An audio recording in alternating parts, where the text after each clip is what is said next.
So you had to find opportunities within that structure to pepper it with your own little bits of creativity. Welcome to the Creative and Code podcast. Welcome to the internet, my friend. Brought to you by ID Digital Agency. Kind of a big deal. Dive into the dynamic world of digital marketing, creative design, and coding with top experts, latest trends, and actionable insights. Let's get inspired and innovate together. It's showtime. Welcome to another Creative and Code. Welcome. My name is Jay. And my name is Emily. And we're on our 17th episode, I think it is, Emily. Is that right? I don't know. I'm not keeping track.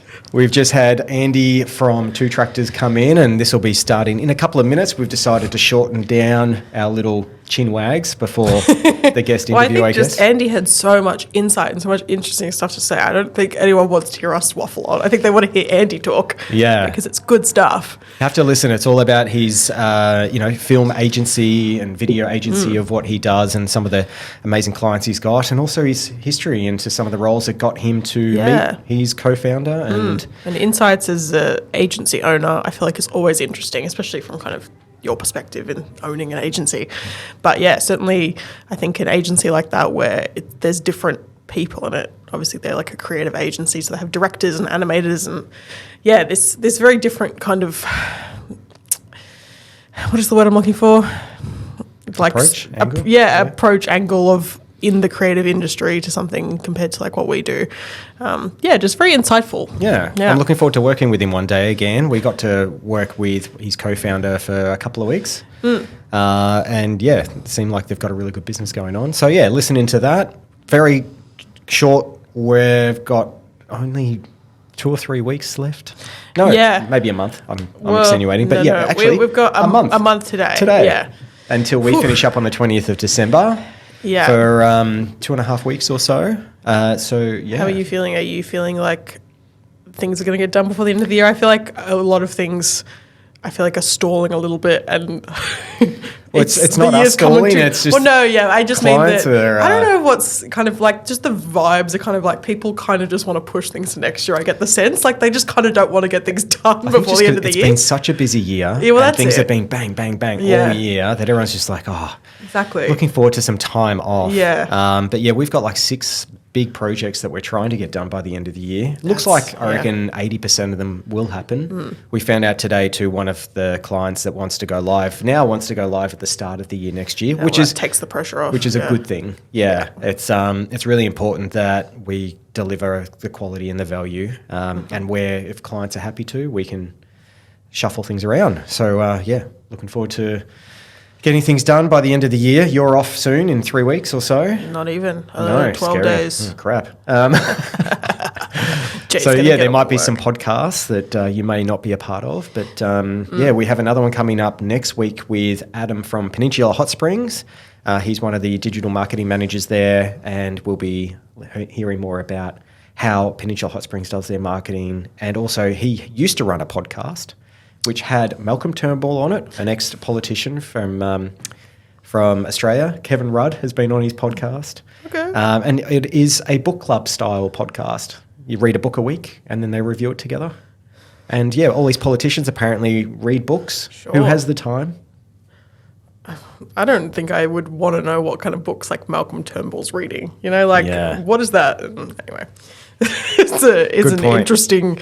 I like the concept though. Yeah. Well, there we go. Maybe he can give us some podcast expertise. So if you haven't already, start following or subscribe to our podcast would be great. But let's get on with our guest. You have my curiosity. Now you have my attention. Welcome, Andy. Thank you. To the podcast. So you're the co-founder of Two Tractors. Yes. Creative agency based here in Melbourne. Yep. And your history is more in being a creative director of larger agencies, right? Somewhat, yeah. From what I was reading on the internet. I'm curious kind of how you got into this career to begin with and then how you've kind of ended up as running your own agency. Long journey. Thanks for having me, by the way. That's okay. Yeah, look, it goes back to mid-90s, so I'm giving my age away there. So I just clicked over into the 50s. Don't look at you. I'm guessing you're probably 10 years older than me, based on that. I graduated school in 2000. Yeah, that's about right. Keep the ages away. Yeah, that's good. That's good. No, so look, the only thing I was really much chop at school was writing. And I thought, I don't know how to make a career out of that. And at the time, Steve Vizard was doing skits on Fast Forward. Full Frontal. Yeah, set in advertising land. And it was my mother who said, yeah, maybe advertising could be good. So I didn't know anything about it. But clicked. I did. But I went to RMIT, studied advertising, and then got a job at a small Australian agency called Buchanan Group. They had, I think 6 months prior to me joining, launched a concept called brand power on TV. No way. Yeah. That's awesome. I can remember the jingle at the start. Right? Too. Yeah. And so brand power had been around actually for quite a few years as a print concept, but they'd just gone on air on TV with Sally Williams, who would iconic. remain with that brand and was literally, that was a brand that was on 300 tarps a week, every week of the year. It was. I remember it. Dun, dun, dun, dun. That's it. It was literally the most visible brand in the country. That's wild. So when I started mid-90s, it was Australia only. And then gradually over the ensuing 15 years, by the time I left, we were on air in 43 different countries. Whoa. So, because it was kind of like McDonald's, right? It was a very simple process that you could replicate anywhere in the world. And so my job sort of changed over that period from being a copywriter to becoming creative director, and then working with my now co-founder, Rick Hargraves, on taking that concept global with obviously the backing and help of the broader team globally, which was a great journey and learned a hell of a lot. It was a great business to work for. It taught me a lot about building a culture and contributing to a culture. Do you know what I mean? And actually, the people. and showing up every day and holding yourself to account in terms of the way you are around others within an organisation. And also there was great opportunity there. So the opportunity to travel, to direct. I'd never direct TV ads. I'd never done directing. I hadn't gone to film school or anything. But again, you're talking about a formularised process, right? So there were some safety nets there, let's say. So I left there in 2011, went and had a brief stint at a mob called Wellcom. And then, Rick and I... Is that where you met, was it? Or? No, we met at Buchanan Group. Right. He was head of sales and I was head of creative. And actually for years we worked together but not particularly closely. We became really great mates. But we weren't necessarily working that closely, and it was only once the global expansion really kicked off that we spent a lot more time working together. And we would come into work and start at 6 a.m. so that we could be online for Toronto. And then as the centralised function of Buchanan Group gradually dissipated and became less relevant, so too did we, perhaps. So we'd talk about maybe one day starting our own business. Like an opportunity out of where you were, and you're like, you do sales, you do creative, let's get literally together. And it wasn't. We each went and did other things for a couple of years, and it took us, going and seeing some other things first to determine, hey, actually we've got this complementary skill set, and there's also a gap in the market that I think a business that opportunity that skill set could address, and we're able to launch 2 tractors on the back of it. So It's amazing. I love it. And then 2 tractors, is that the 2 of you on tractors, or what? I don't know. Or is it just a name, out of a hat? Or? It's kind of out of a hat. So our 6 a.m. Sessions sitting in the old Buchanan Group office, we used to refer to it just by our initials, and Rick's going to kill me when I say this, but it was the working title was G&H Group. I don't care what he says. It was never H&G Group. My initial was always first, and that's on the record now. So sorry, Rick. But when we finally met in a pub on the July school holidays in 11? No. 2013, and hashed out a plan on a napkin with a borrowed pen, Rick leant over to me really, the conversation had been really sort of fast and great. It was really, everything was positive.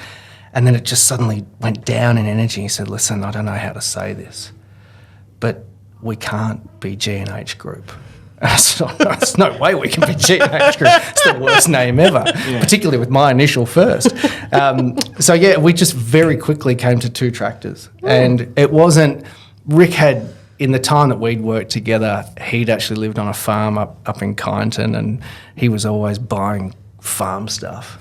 And interestingly, when we first started and we had no clients, part of our sales strategy early on was to get in touch with agricultural businesses, because we thought, they might really respond to this name. So we found ourselves having meetings in the middle of nowhere in like disused school portables that had been turned into offices on gravel parking lots, and just thinking, oh man, we used to fly to Switzerland and go and meet in the head offices of Nestle, and here we are halfway out to Corowa meeting with someone who makes a plough attachment for a tractor. But anyway, we got over those early stages.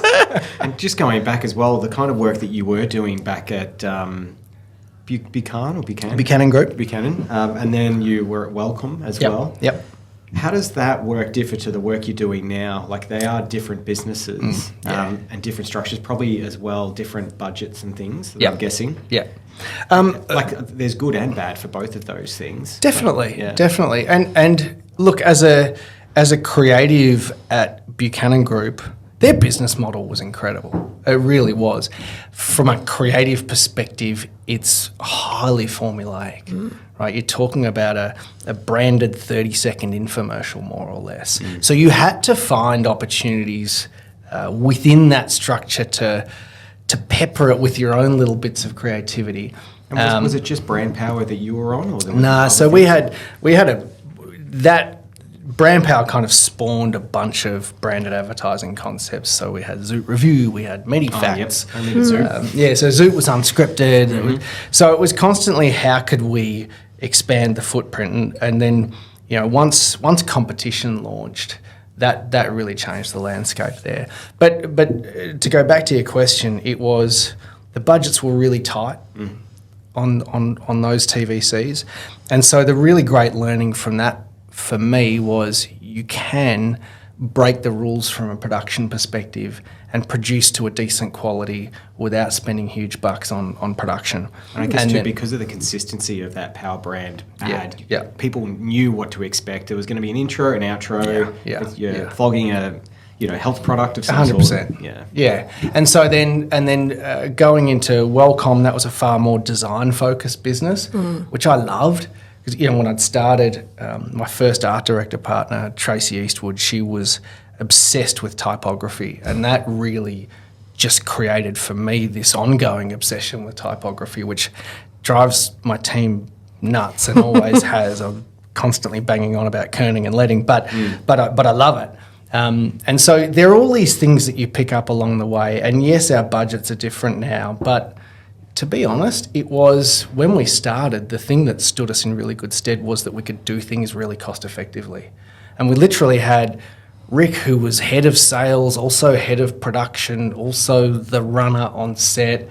I was partly involved in sales. I was the copywriter. I was the director on set. And so we could just bring in all of these other people that we'd worked with for years, who we'd actually worked with on infomercials, but now we're making ads for, at the time, this is back in 2013, toy companies and the like. And so we just, once we started pitching and getting a little bit of, getting some runs on the board, then it just grew from there. And so as you move into bigger budgets through the course of the business, for us, we didn't have to learn how to do small.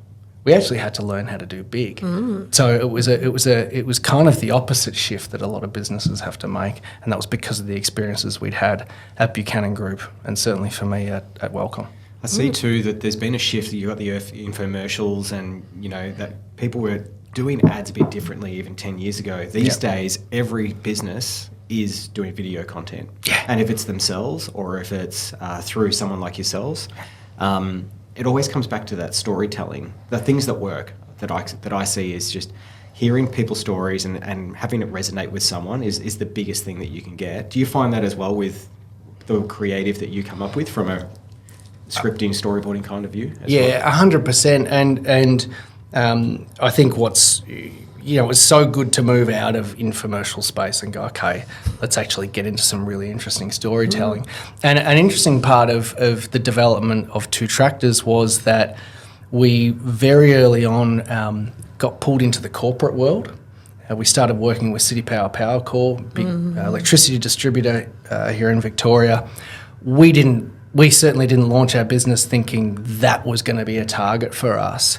But we saw a really great opportunity where you could apply the campaign building and storytelling fundamentals that you apply in the creative ad world to corporate-based content or B2B content, and there was a really great appetite for that we saw in market. So yeah, you're absolutely right. Applying storytelling that can hook people in, and particularly now as well, that keeps them hooked. That's the challenge we all face as storytellers, right? Because they can swipe past it. So what are those things that you do to just keep someone to, every time they're about to swipe, to capture their attention again? Yeah.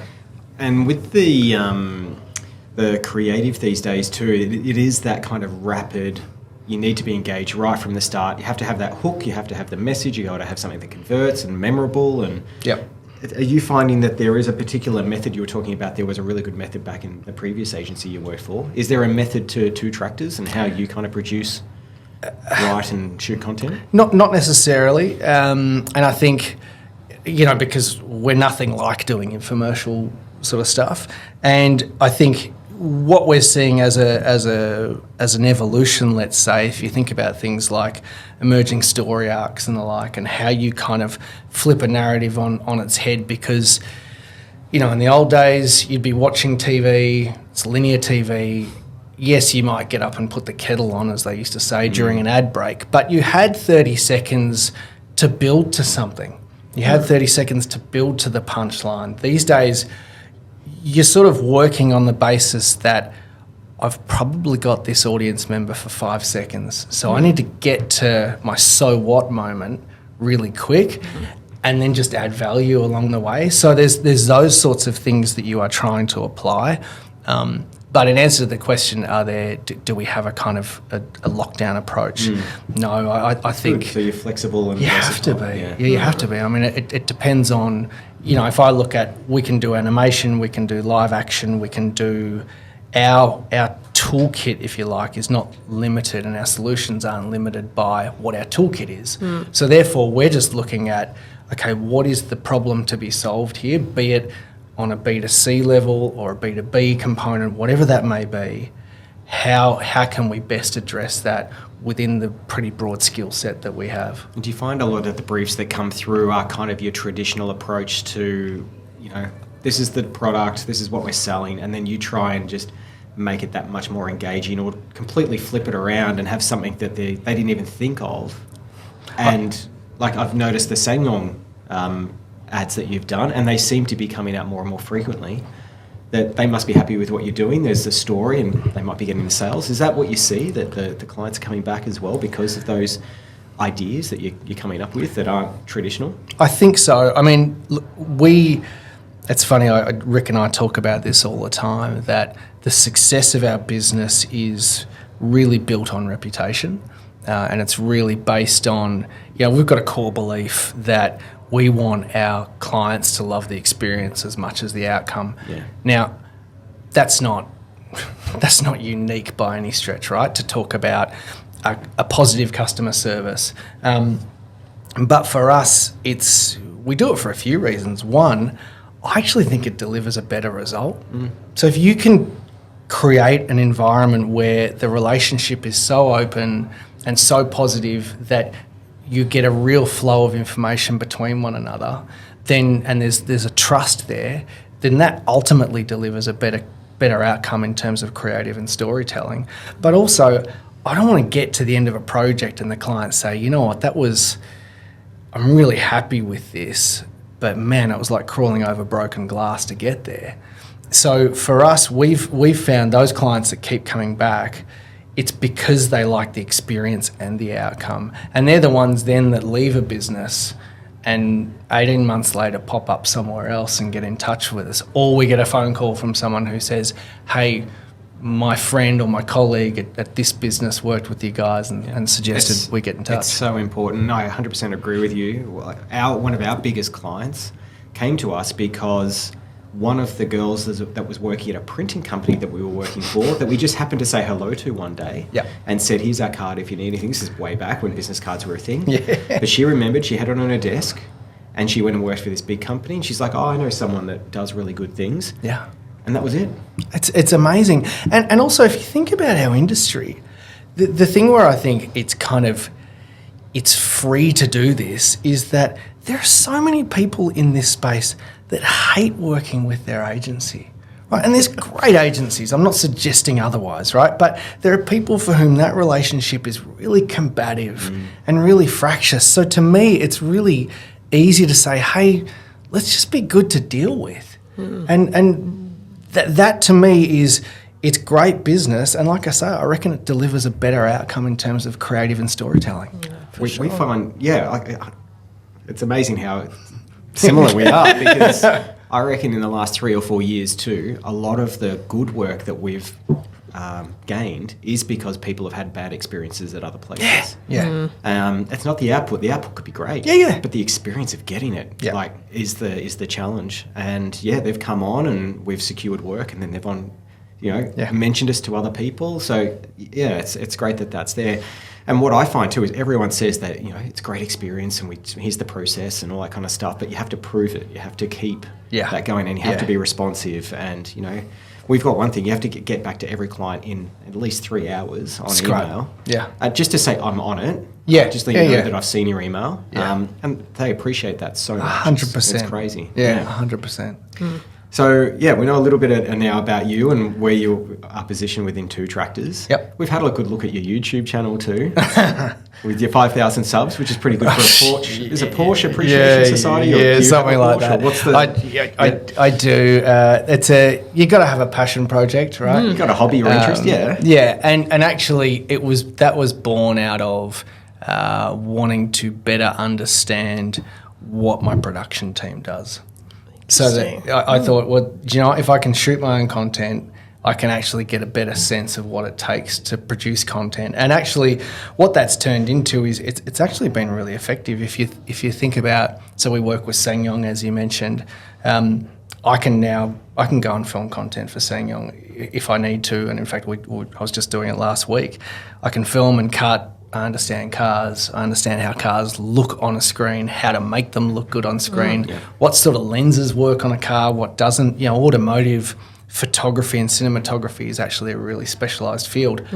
I'm a complete amateur at it. However, I've learned a lot from doing that passion project. So it's been a good thing. Is Porsche the dream client? Not really. Oh, really? No, I mean, surprisingly, it's a great question. Because it seems to be all over your Instagram. Look, that's my personal. That's my personal hobby. Would it ruin the hobby for you if you had to work for them? I don't know. And look at everyone switching off, going, "Oh God, he's Porsche." No, look, I think I would much rather work with, if I think about, say, working with SsangYong now, in terms of where that sits in the automotive space next to Porsche. They're very different brands, clearly, right? But what do I love about working with SsangYong? You're talking about a local client, you're talking about a challenger brand, which for us is absolutely spot on. We're really well geared to work with challenger brands. And you're talking about really localized content. And yes, there is the ability to take global content or Korean-based content and repurpose it for here.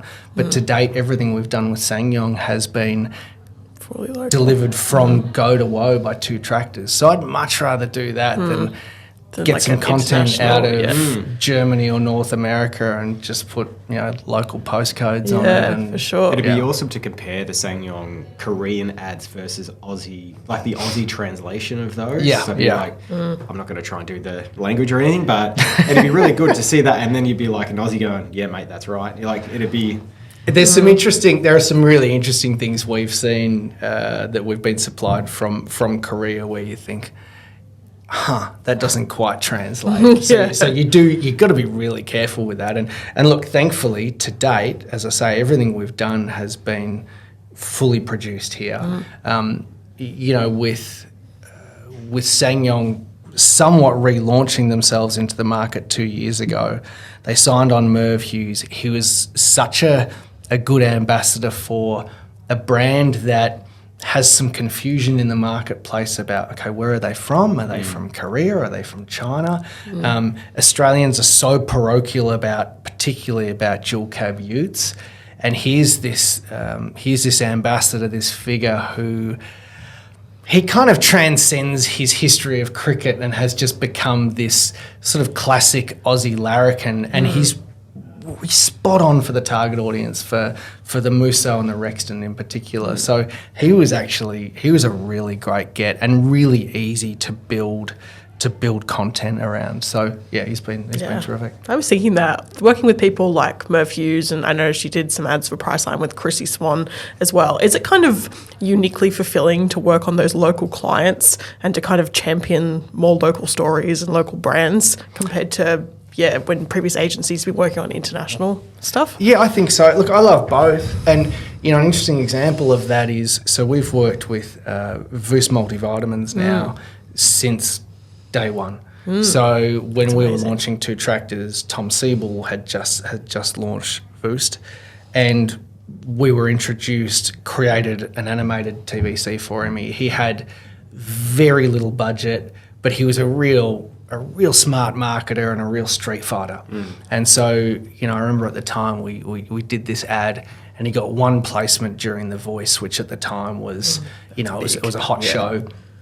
And that enabled him to get into, I think it was Coles. Tom, if you're listening, sorry if I'm getting this wrong. And then we went on this journey with Tom, and as he built that brand, we helped him build it and went from tiny budgets to bigger budgets and more interesting work and really intricate 3D creative and wild fun stuff. He built an amazing team around him, and then in I think 21 or 22 he sold to Procter & Gamble. Wow. So you have this tiny locally created brand that's founder led with a great team and then sells to P&G, and we had to then re-pitch. And we managed to win that pitch and retain it. And so now you're talking about a global brand. You could spread your wings over multiple brands. That's right. And so it's really interesting now because Sam Hilliard, who's the head of marketing for Voost and was on board with Tom but is now with P&G and based in Singapore, to look at the way the Procter & Gamble marketing machine applies its nous and all of that back end, it is a monstrous machine into the way they brief is actually a stark contrast, but really interesting. And you still then get down to the nuts and bolts of, okay, it's a different mode of working, but ultimately what do we have to do? We have to create a piece of content that eyeballs are going to want to stay on. So it's really interesting to do those, as you say, those kind of small local stories. And as it expands to become a global brand, how do you make sure you keep telling those stories in a way that's still engaging? Yeah,